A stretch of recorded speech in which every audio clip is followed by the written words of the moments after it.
guys, welcome to my paint video. This is Amanda with Country Corner Pottery Studio here in Kentucky. So I wanted to kind of do a paint video where I can show you how to paint. A lot of times I hear that I just can't paint because I'm not talented enough. I don't know enough about what I'm doing. I don't know enough about the medium, and I don't even know where to start. And I know we're all very, very busy, so it's really hard to come to a class. So I decided that doing a paint video where I can show it to you and you can watch it pretty short, and then, you know, order the kit and do it at home in the comfort of your own home.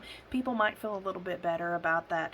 So today, for our first paint kit, for our first video, we're going to be doing the frog on the lily pad.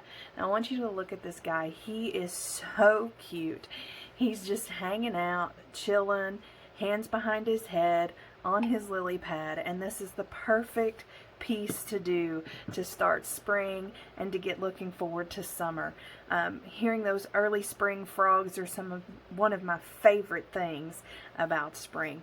So let's go over real quick. We're not going to use a lot of colors with this guy today. So you see that I have a dark green here. It's called a lemonade color. That's going to be for the frog, and we're actually going to darken it up a little bit, and I'll show you how we do that. And then we have the yellow, and then we have a little bit of black and a little bit of white. That's it. These are the only colors that we are going to use on this project. So when I'm telling you that this is simple, I mean this is going to be really, really simple, and you can do this. If you ever have a doubt that you can do this, you will not have a doubt once we get started. So what we are going to start with is the lily pad. We're going to take the frog and lay him to the side, and we're going to work on his super cool lily pad. Now if you look at a lily pad on Google, a lot of times it's just one dark color, and these veins come in with a little bit of yellow or a lighter green, and then there's normally a circle here in the middle.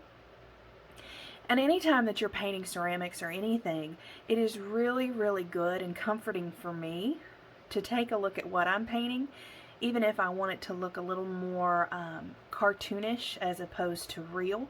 To look at it on Google, on pictures on Google, and really see what I'm working with and what I'm painting and what I'm striving for. It always makes it just a little bit easier. So what we're going to do, we're going to just grab a brush here. Let's get me a different one. We're going to grab a brush, and we're going to start with our dark coat. Now, there is no certain way that is the best way to paint this, but you're going to paint this dark coat all over your lily pad. You want to make sure you get down in the creases here, all along the edges. Some people even like to do the back. You can do the back, but you most certainly do not have to. And just give it a real good coat.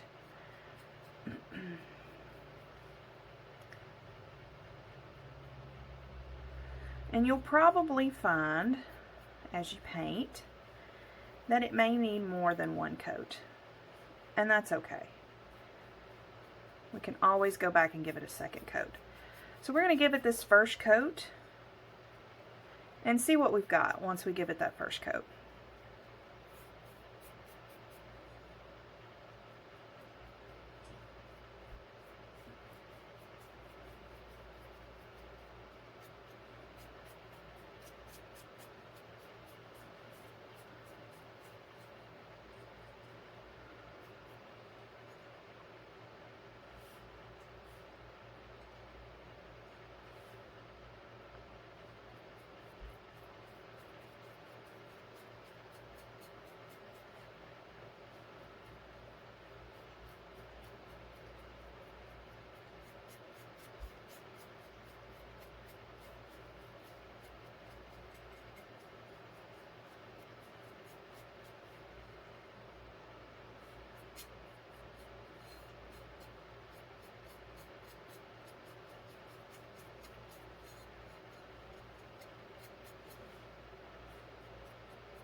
Alright, so here is the first coat, and as you can tell, I have gone over a couple places and it is a little darker in some places. So what I'm going to do now is I am just going to hit it again with the second coat so we get a nice solid green color all over the lily pad. Now, some of you might do this and you might like the difference where it's a little bit lighter green here and a little bit darker green in the middle. That is totally okay. You can totally leave it that way. Or you can go ahead and just make it the solid dark green all over. The good thing about the acrylic is that it dries really, really fast. So it's totally possible to sit down and finish a project in a half hour or so if it's a small enough project.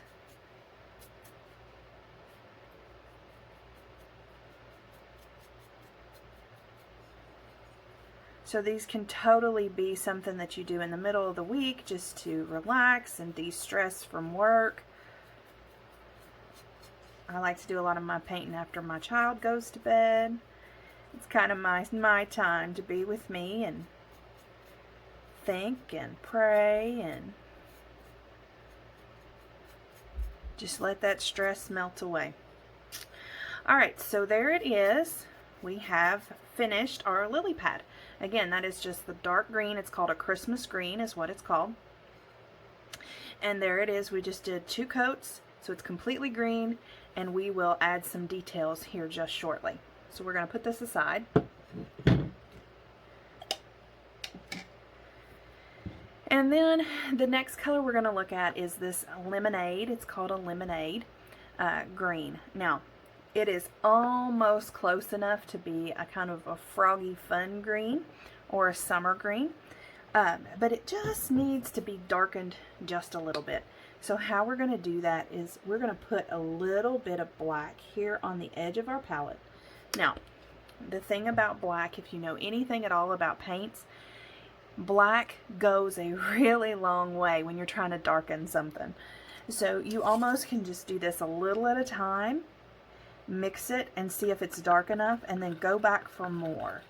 But once you darken it, if you darken it too much, you can't lighten it back up. So it's so much easier to start a little at a time and work your way up to the color you want instead of ruining that color and having to throw out that paint. So I actually think that just that little bit of black darkened it up just enough to where I'd like to have it. So, and as you can see there, I just used the end of the brush to dip it in the black and darken it, and then wiped the end of my brush off, and I'm going to put it right back in my brush container. So we're going to pick this little feller up. We're going to grab us a new brush, and we're going to see what this color turned out to be. Now, I actually like this color on this little guy.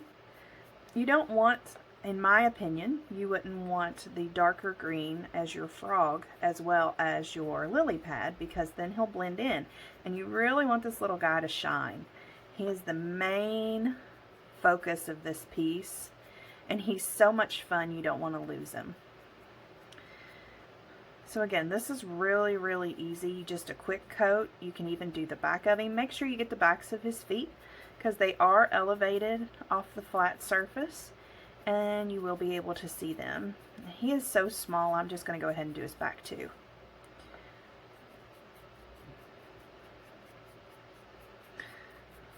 And you will see in the back here that he has a hole. If you don't know much about ceramics, all of your ceramics pieces have a hole, and that hole is used as the pour hole. And that is where you pour the slip into the mold and then pour the excess slip off the mold once the slip has had time to set up. Oh, as you can see, I made a mess. I accidentally dipped in the wrong. Oh my goodness. I accidentally dipped in the wrong paint. And that happens sometimes. So I just grabbed a different brush and we're going to go back to painting him. Around the face, you can be really, really gentle here if you want to. When you go to do the whites of the eyes, here it may be a little bit harder to cover the green. It's not impossible, but it may be a little bit harder to cover the green. So if you wanted to get really particular, you could take a smaller brush and really trim out those eyes. Or you can just kind of rough paint around them or paint right over top of them so you make sure you get in the creases, and we will go back over it with white paint here just soon.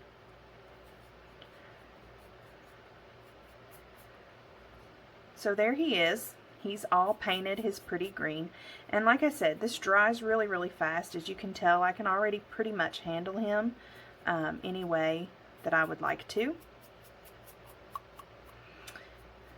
But just for safekeeping, we are going to, and you want to kind of turn your piece over before you get done painting it, just to see where you're at and see if you're missing any spots.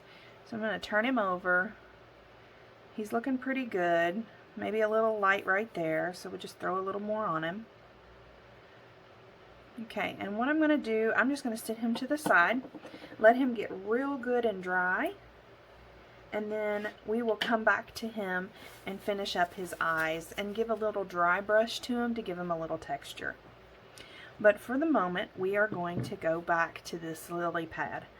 Now, most of the time you see a yellow streak. Now, I have never painted one of these before. You see a lighter streak in the veins than you normally see on the lily pad itself. That's why we painted it dark. But I have never painted one of these before, so I'm going to see how the yellow looks. I may be gravely disappointed. It may be extremely loud and I may not like it very well. And if I don't, we'll go back and tone it down and paint over it. That's the beautiful part about these acrylics, is that they're so easy to use, and that if there's something you don't like, you can just go back and do it over. So we're going to start here, and we're just going to follow that vein out and pull off of it. Just follow that vein out and pull off of it. Now, I am already going to tell you that I am not crazy about that yellow. I think it plays off way too much on that dark green. So I'm going to take this dark green and I'm going to smooth in with it.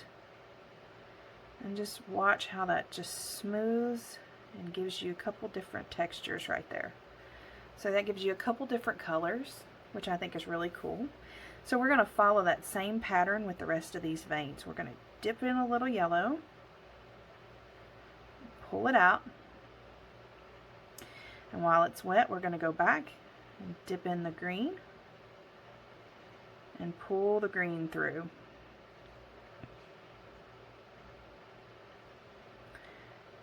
Yellow,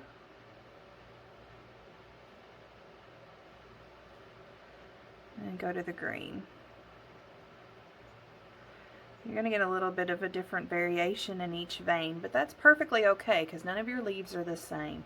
Now, you may very well like the yellow. I just thought it was a little bit too loud for what I was looking for. So if you love the yellow, and you love how it plays off, leave it. This is your piece. This is what you think is best and what you like. And I really like this, just natural, kind of muted yellow mixed in with the green.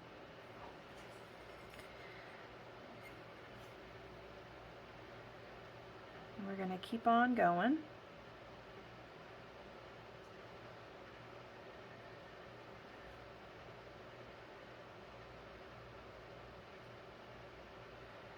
Pull pulling that green and yellow.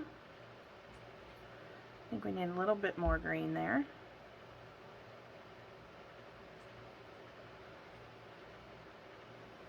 Dab into your yellow. Pull it in. Go back and grab some green. We're going to pull through the green.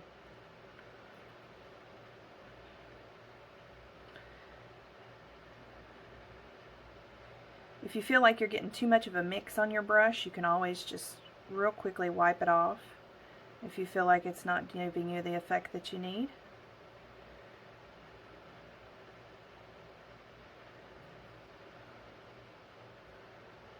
And we're going to go here.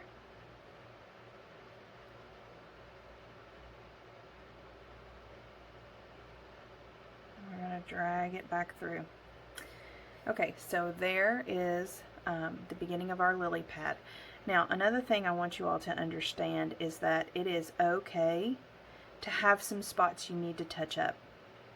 Nobody is perfect. I normally have a really steady hand, but as you can see, my brush just dragged a little bit too far. And I'm going to show you real quick just how you touch that up, clean up those lines a little bit, and make it a little bit cleaner. You just take you a flat brush and you're going to go back in with your dark green and you're going to touch up wherever you drug a little too much. So if you drug a little bit too much up on the lily pad there, just clean it up. It goes right over top of it. You don't have to be perfect. Anything you do that you don't like, you can repaint and do again. That is the beauty of this medium. It is not hard to work with. It is not hard to fix any issues that you have with the medium. So see, I drug just a little bit too long right here. I'm going to take this brush .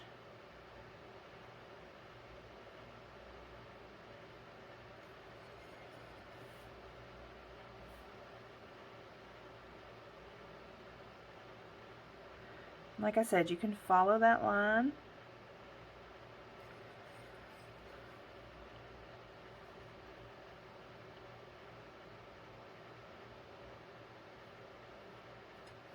And just clean up your edges a little.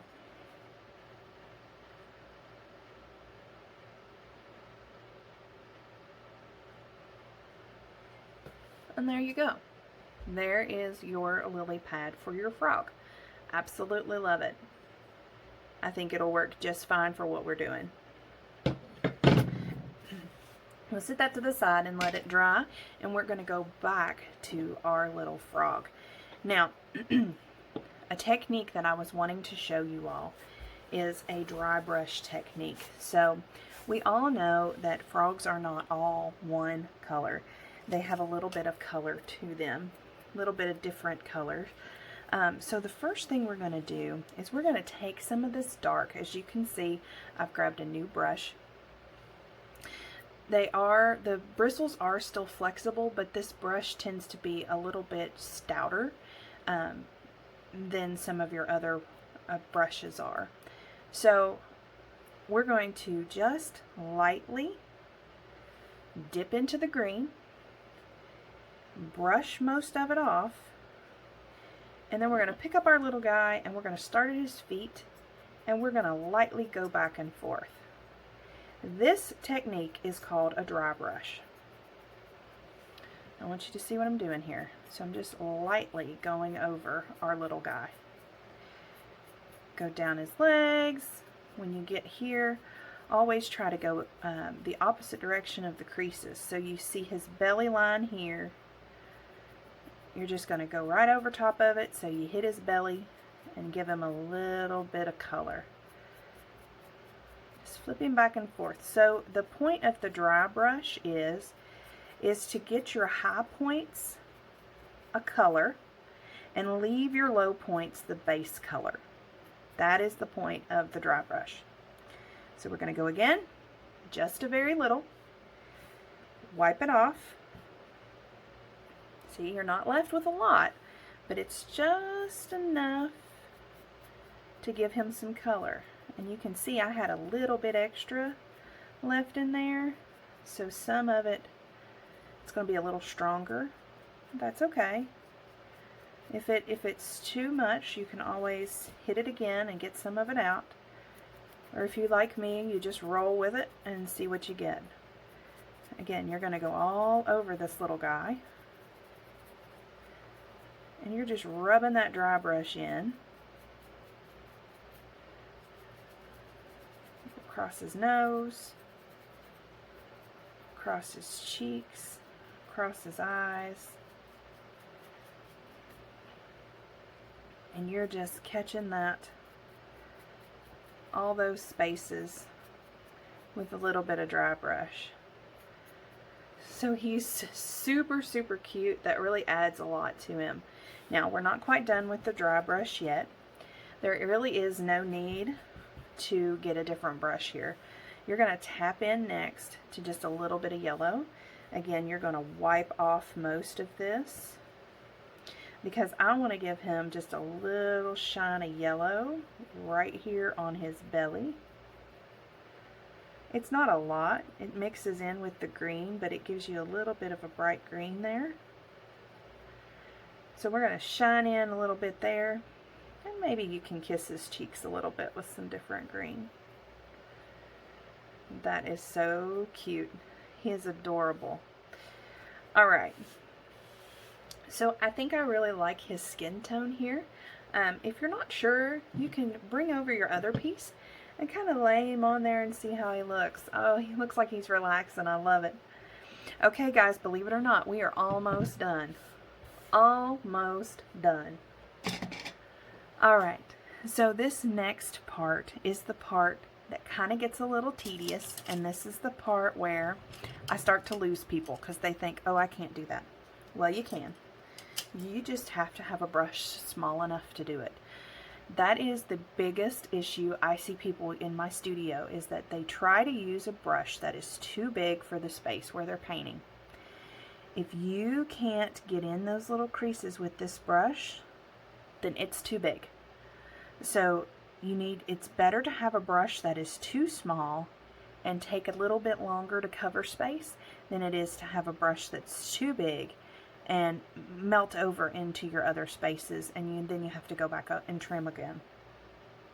So we're going to grab this white here, and we are going to do the whites of his eyes. Now it is okay if you get this on this upper circle here, because this upper circle is going to be black. But we're just getting the whites of his eyes, or the lower part of his eyes, white.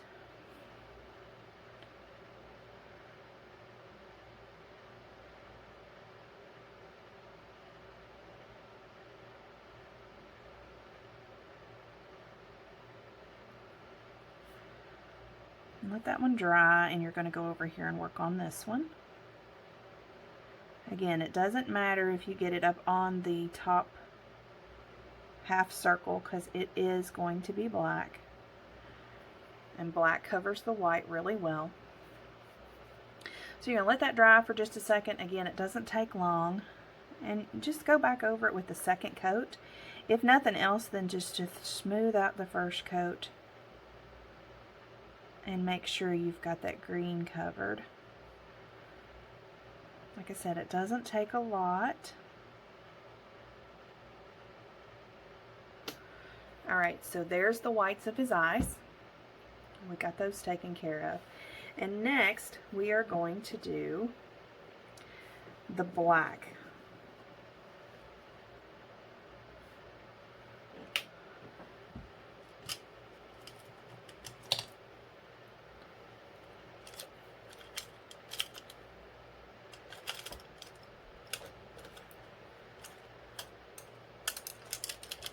Alright, so next we are going to do the black. Now you're just going to take a little bit of your black, not a whole lot, and you're going to very, very carefully do this top half circle. And if you're like me, when I get to concentrating, I have to bite my lip to make sure I get it just right. I don't know what that has to do with anything, but it seems to help me. So get that half circle there. Oh, he's coming right along. He's so cute. And then you're going to get your other half circle.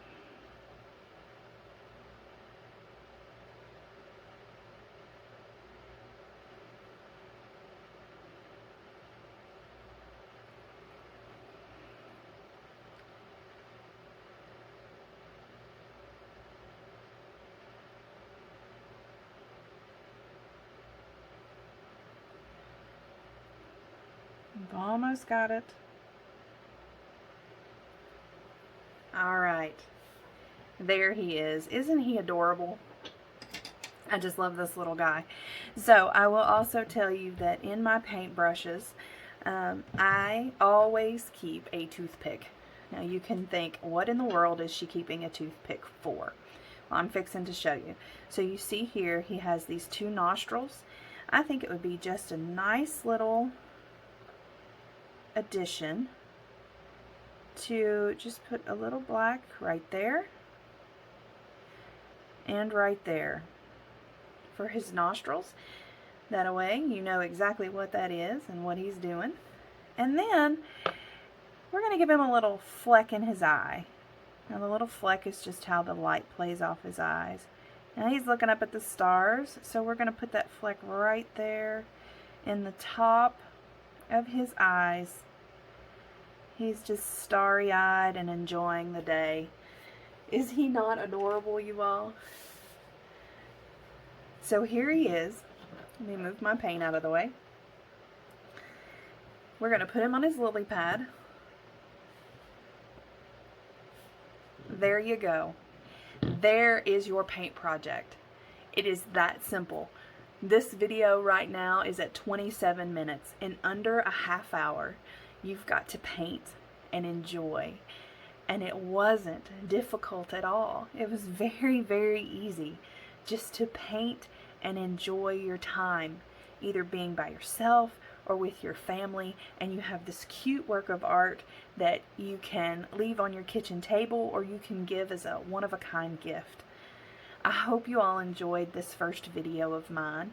I will tell you that if after you paint this, you can go to Walmart and you can buy a clear spray.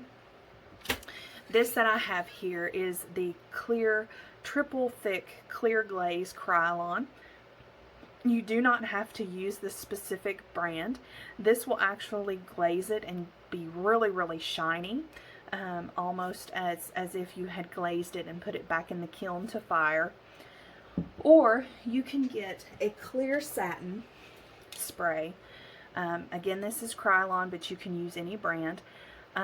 They also sell an acrylic sealer in the paint department at Walmart, or you can order it from Amazon. This is a satin crystal clear. It is going to have a little bit of a shine to it, but not as shiny as the glaze. But there you are. Here is your wonderful frog on a lily pad, just in time for summer. If you would like to order a kit, please drop it in the comments below. I'll ship anywhere in the United States. It will come with your paint, 2 brushes, and the bisque for $15.95, and that it does include your shipping.